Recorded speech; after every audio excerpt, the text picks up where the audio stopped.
Hello guys and welcome back to the sim. Now in this episode we're going to create something a little bit different and we're going to try my first DCS panel. That panel is going to be the Apache AH64 Throttle panel. Now it comes in two versions. You can 3D print the whole thing, but of course the backlighting is not going to be as good and the text isn't going to be as clear. So I've created a set of panels. There's the face panel, we've got the mid panel, and then we've got the mounting plate or the base plate that all the parts attached to. You can get these online in the web shop, but these can go to one side because we've got a few parts to prep before we get this far.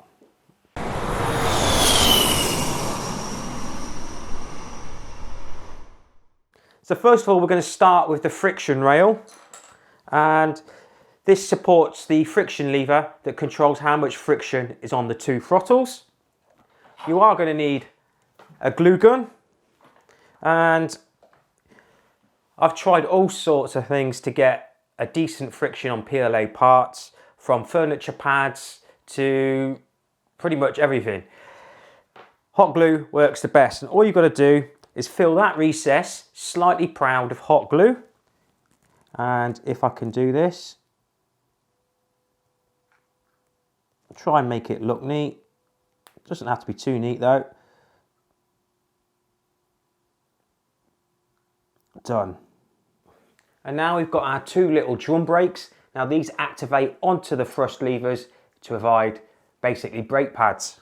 And once again, we've got to fill those two recesses slightly proud with hot glue.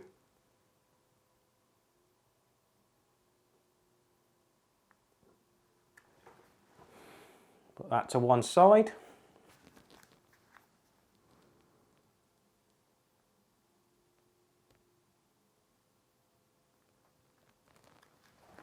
And that's the hot glue parts all done, and they just simply act as friction devices for our moving parts. Do I need to say this? But be careful, hot glue is hot. Be very careful with it. Now if you do decide to buy these online or create your own, the last panel, with panel 4, is the LED light panel. And it's created from black perspex, 3mm, because we don't want the light escaping from the sides. We only want it to come out the front. So, just got to remove the protective film from both sides. Easily done. I'm going to put this back on to make sure it's orientated correctly. So we want the LEDs to go in from this side. So these are 3mm flat top LEDs. They're green. They're 3.2 volts forward voltage, and we're just going to put them in sets of 4. Now I had this with the FMC. If you're worried about power flow and using resistors, because these are higher voltage than the 12 volts I intend to use, 3.2 times 4, we should be alright with just a 1 ohm resistor. Now if you're worried about power surges and power spikes, please just use 3 LEDs and the appropriate resistor. So for us, I'm going to use these in sets of 4. There's 40 LEDs, so I'm going to need 10 groups of 4. So in goes the first one, and they are designed to be a tight fit and push firm. So we've got the longer leg, which is the anode. Then we've got the cathode, which is the shorter. That is going to connect to the next one. So we've got the anode, cathode.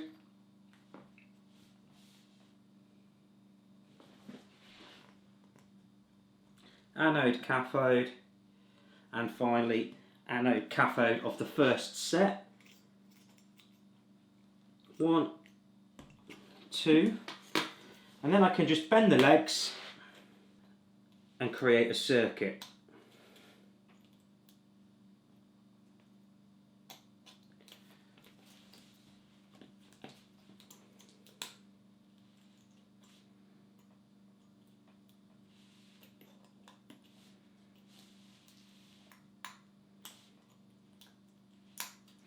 That means we're left with the anode up here and the final cathode down here.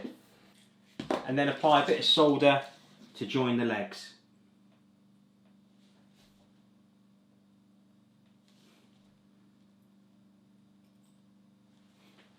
That's the first set done. I've obviously got another 9 sets to go. Now that all the LEDs are wired up in sets of 4, we now need to connect all the anodes.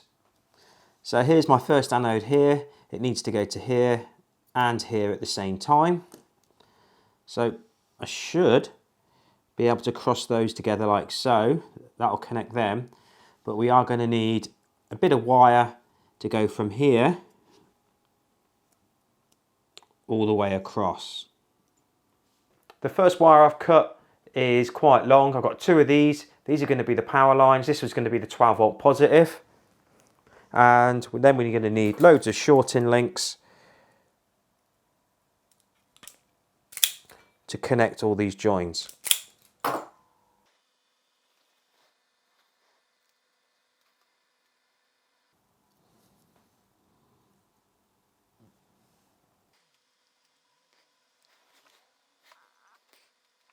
And that is the 10 sets of anodes all wired in parallel with 1 cable coming out for the power.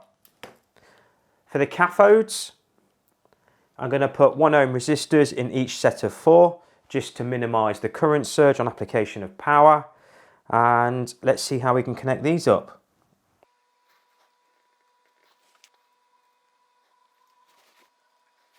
And that is the panel all finished.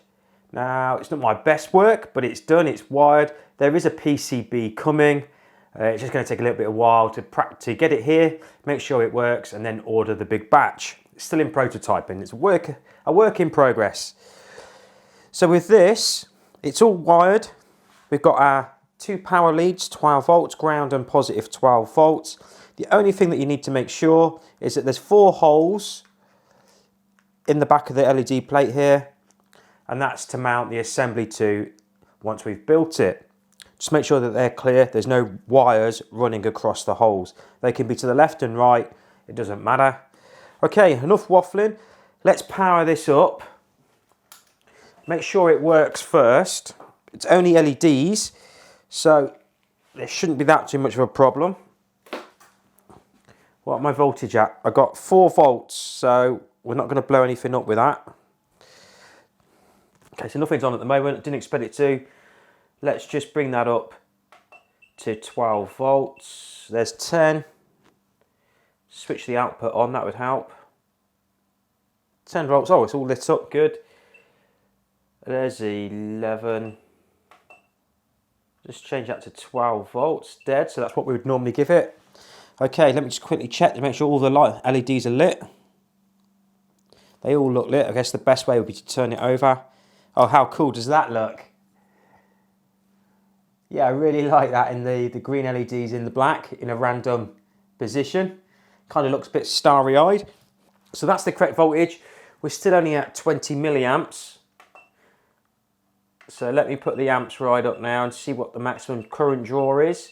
I'll put it to 200 milliamps max. And see what it's actually drawing. So it's drawing 165 milliamps for 40 LEDs, which is quite reasonable. That's the panel working. I could disconnect the power leads now, turn it off. And just to finish this panel off, we're going to get some vinyl. Here it is. And we're going to put it on the back to protect all the cables and the exposed wires. So I've just cut it roughly to shape. And I really am just going to slap it on. Okay, give it a good old squidging.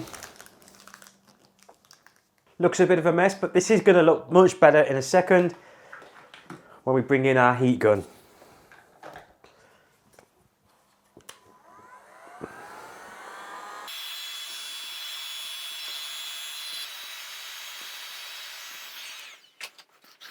And now what we've got to do is trim it all around.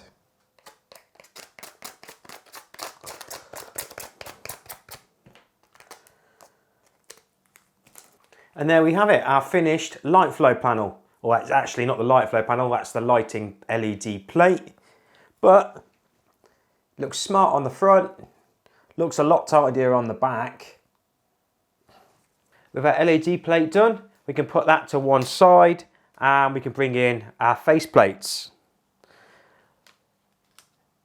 Faceplate can go to one side, mid plate can go to one side, and that leaves the back plate. This is frosted white, and this frosted layer helps diffuse the LEDs through the back so we don't get those big hot spots. Got to mount some components to this. The first one being the rotary switch. Now this is an 8-position rotary switch. It's one of those mini ones. They are so cheap on eBay right now. So 8 positions, 45 degrees. Doesn't matter what location you put it in. In fact, just bearing in mind that I have actually cut the locating tang off this to make it easier to fit. Now I think these are 11mm. Yep, nice and tight. And then we've got 3 3-position large toggle switches. Make sure the indent goes to the top.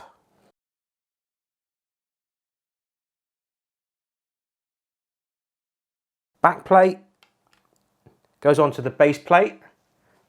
Face plate goes onto the back plate. Now we need some screws. And we're just going to feed those screws into the 4 outer holes.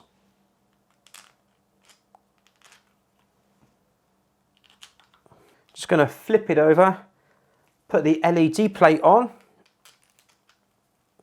and then got some flange nuts here to help spread the load. They don't have to be flange nuts. They can be standard M4 nuts, which are slightly smaller. Just going to give those a little tweak to tighten them up. So while we're here, we can fit the master ignition knob. Mine's resin printed. It looks quite cool. It's just going to slot into position. So I've placed it in the off position. I can see that my panels aren't quite lined up. So I'm just going to slacken them off and then tighten them in that position. That just leaves the APU switch. Put this to one side. I've got some 1mm brass rod. I'm just going to insert that into the base unit, and I'm going to make it so it's the exact same size as the width of the base unit. Snip. That can go to one side. Just going to pull it out again. Now we can attach the lid, and we can feed our brass rod in from the side. It is designed to be a tight fit, not through the center portion, but the 2 outer ends to stop it from coming out. And we're nearly there. There we're there. And there is our lid. We can push that to one side. Next up, we've got my PCB for the Corrie indicator, and of course these want to be green for this aircraft type. So you can see I've got the little plus at the top. So the long leg of the tactile switch pushes into the board, hopefully. Yep. And the long leg on this one, so they both face 180 degrees apart, or the long legs are on the outside. We'll give them a quick solder. So we need some wires to attach to these, and in true Blue Peter style, here's some I made earlier. Now the reason why I say I've made them earlier is that they are cut to length, they're pre-tinned, and they're cable idented. So all I've got to do is match up the cable idents to the idents on here, starting with ground. Ground is this one here. Let's get this in.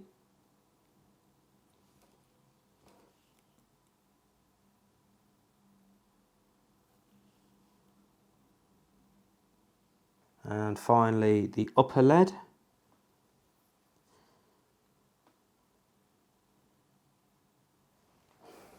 And to keep these cables nice and tidy, I really do like to add a bit of heat shrink over the cables. Pull them tight, and that stops them from moving about too much on the board and breaking loose. So we're going to take our centre, and there's probably a thing you don't know about these, and I always forget to mention it, is that these indicator boxes are actually slightly different sizes. only by about 1mm, so it's quite hard to tell, but the upper one is smaller than the lower one. And if you look directly in the top left hand corner, there is a little dimple to indicate that that is the top left corner. So top left, orientate the PCB so it's a switch 1 at the top, also all the writing is the right way round.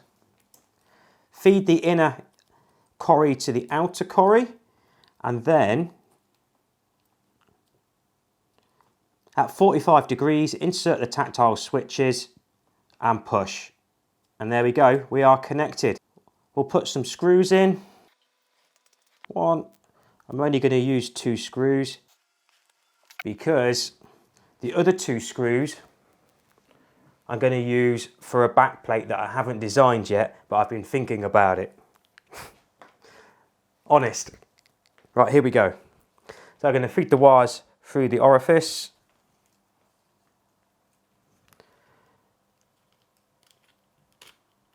And I'm just going to push the APU switch in. And for the time being, I hate to do this, but we are going to use hot glue to hold this switch in until I design a proper mounting bracket for the base here. Neat job and hot glue doesn't really normally go together. And that wasn't too bad. Okay, I'm not going to put too much on. And I forgot about the stringing that you get with hot glue. Okay, that's it done. So that can go off. And now we can fit our annunciator lens, not forgetting to take the backing off it. And of course, for you guys that are 3D printing this, you won't have any backing tape, but that now just slots into position and then pushes firmly into the annunciator. So there's the annunciator with the APU on. That's hidden normally by the flap, and when we push the button, we get the APU light come on. There we go.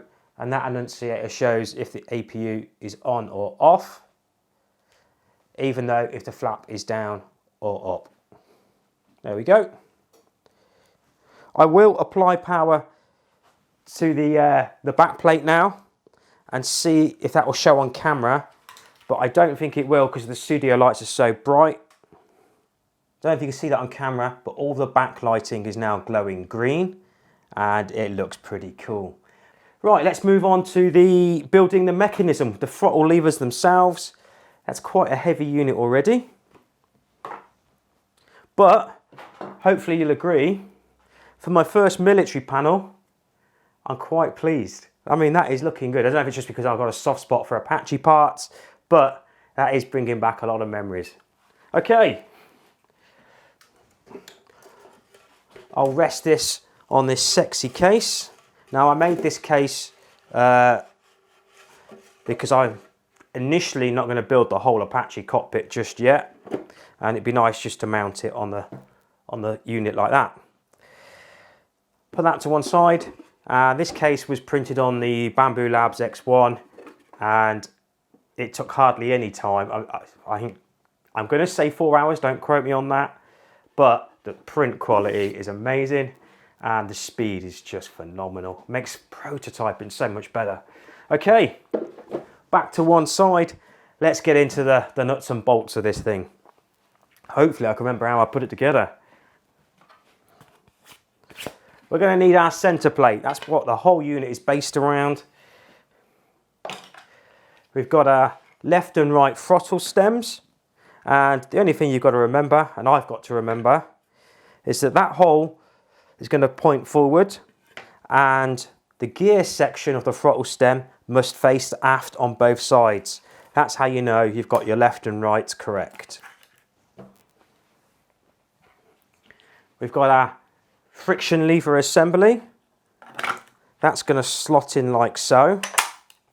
Then we've got the cap that fits on, but before we can fit the cap, we need to fit the link, and I've got this countersink M4 by 14mm screw, I think it is. Just going to screw that in. It does want to be below the surface, and it also wants to be free to rotate. I'm going to flip it over because we need to know the location of this locating tang here and this locating tang here, they need to be in the exact same position. Cool, that's it. Nice and easy. That goes forward. I'm in the right place, good. Going to put that to one side. I've been using brass inserts a lot more often now, and that's because you guys have been telling me that once you take them apart a couple of times that the screws won't hold anymore, and you're absolutely correct, they won't. They really were designed to be like a once together put together, but if you get a problem and you take it back apart, they become useless. Certainly not without a bit of sneaky super glue. But then again, it's not coming apart again, is it? Okay, so brass inserts it is. I digress very quickly. Let's get these back together. Where do these need to go? Right, yes, we've got in the tops here.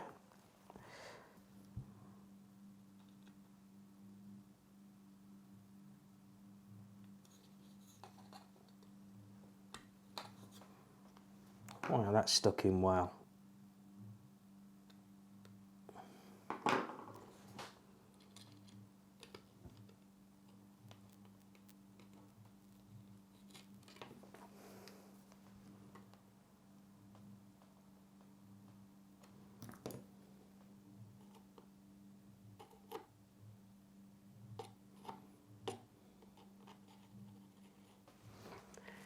With our heat inserts done, we can fit our Hall sensors, and they're going to go on the rear facing side like so.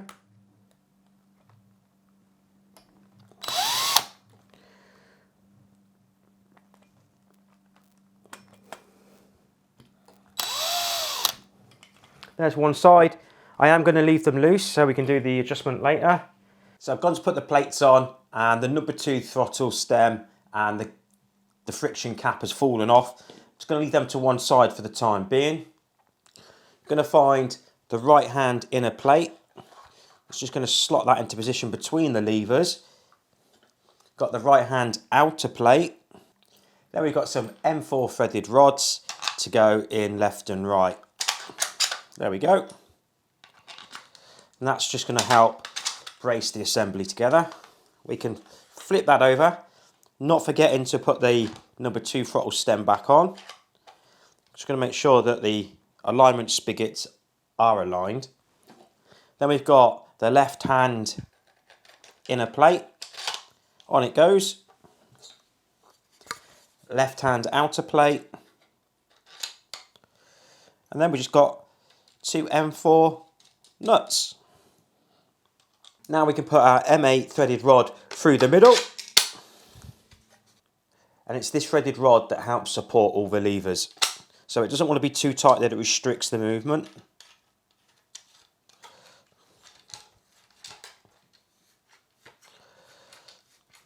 And I've used lock nuts to stop it from backing off as you use them. Good, they're still free to rotate. Time for the drum levers now. So we've got the right hand one there.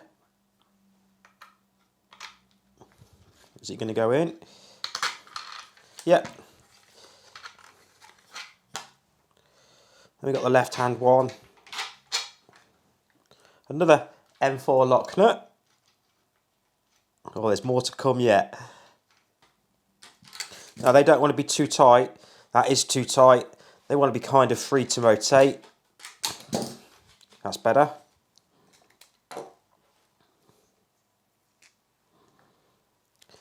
Now we can connect the left hand side friction link. In goes the M4 threaded rod.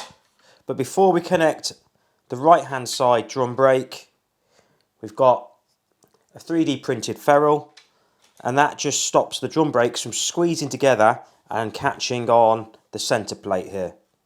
So now we can bring the other drum brake in, not forgetting the connection link, and of course a final M4 lock nut.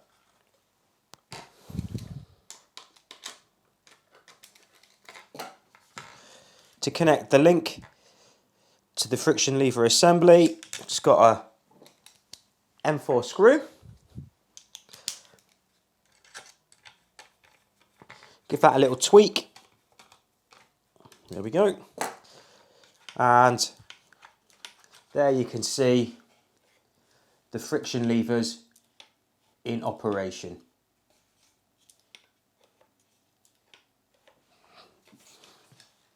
Okay, to help support the friction lever and to hold the friction lever where you leave it, we've got the inner guide rail where we too applied some hot glue to the rail.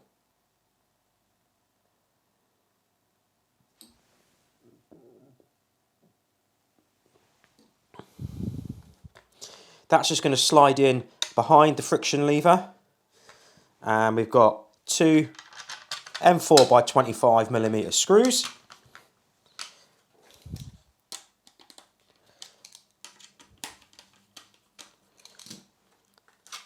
And that's already holding it quite firmly. But to add extra friction, we've got our outer guide rail, and then what I've done is I've got some M4 by 25mm screws, and so what I've done is put an M5 spring onto the M4 screw. I have created two of those. They're going to slide into the outer rail.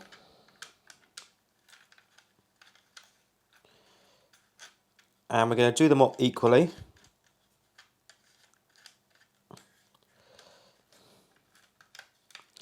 And just do them up finger tight, because that's more than enough friction now to hold that lever wherever you leave it. That is the base unit completely finished. We can now put our panel assembly on the front, on top, sorry. Make sure I get it the right way around, so it goes that way round. It's going to feed the levers through the relevant holes and pull the cables out from between the units. And then put some screws in to hold it all together. And now hopefully you can see it is actually starting to look like something. Throttle levers next. So, got our release triggers, and they are going to slide into the recesses. 1, 2. Then we've got our retaining caps to go on, and some tiny M3 screws.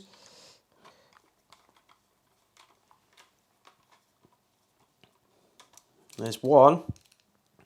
Now the next part is going to be hard to see. Inside there is the bottom of the release trigger, as you can just see moving in the green, and that's an M4 hole. We've got to now get the M4 bearing and screw in there. It's not that hard. So my plan is to put the M4 screw and bearing on together, and then bring the unit in.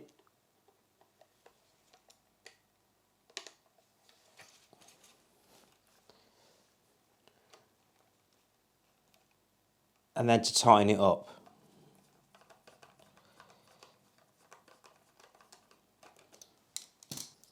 Now we're going to try and do the number 2 throttle, and it was designed to be put into position in the rearmost position. That's why there's a cutout there. So there goes the M4 screw onto the bearing. Let me put that assembly onto the screwdriver, and then feed it in.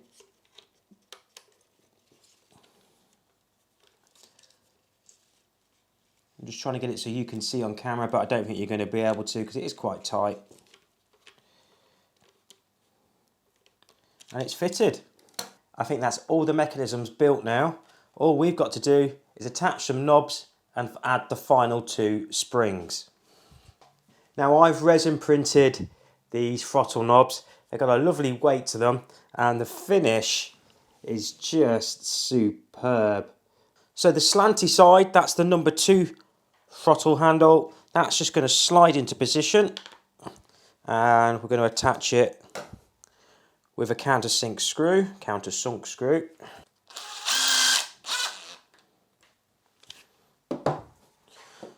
swap them over. So the straight edge one is the number 1 throttle. Let me get a countersink screw, not a dome head.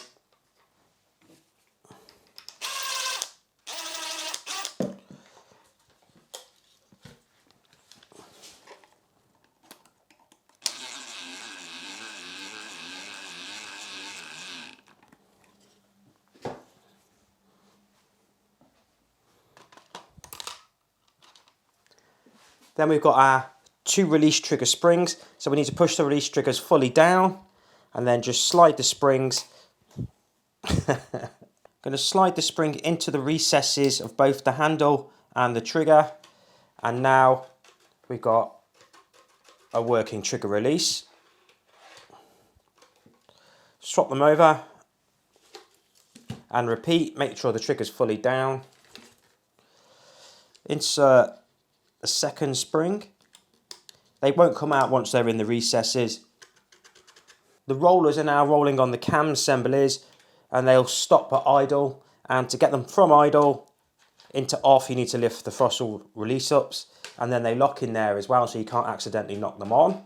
And then to advance them you need to pull the triggers, move them forward, and they'll hit the idle stop. You can advance them until you get to the fly, and once again to get to lockout you need to lift them up and put them into lockout. So for the friction knob you can see that we've got a short side here and a long side here. The long side goes towards the number 2 throttle lever. On it goes, and we're just going to screw that into place.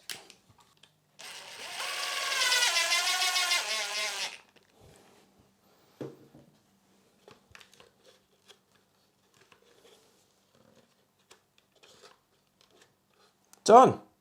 And there we have it, guys.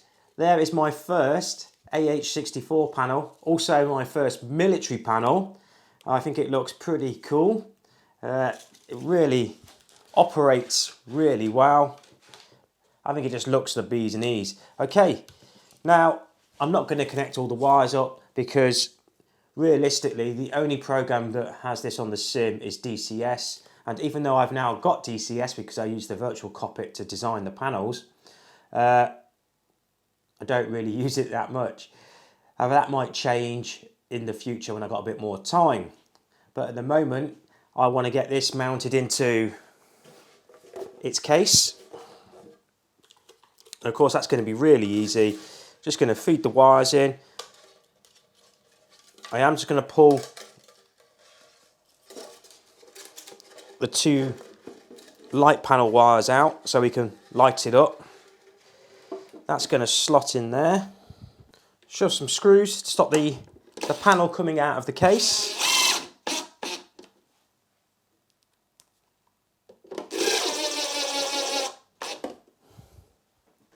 And there is the panel all lit up. This has been a real fun build, and you know, definitely a break from the 737 and other panels that I've been doing. It's just a very cool looking unit. Now of course you could wire this up for any aircraft or any sim just using a Lear Bodner connected to the Hall sensors, and then the APU switch and other switches can still be used as well. That's it, guys. Big smile on my face for this project. I will catch you later. Sim out.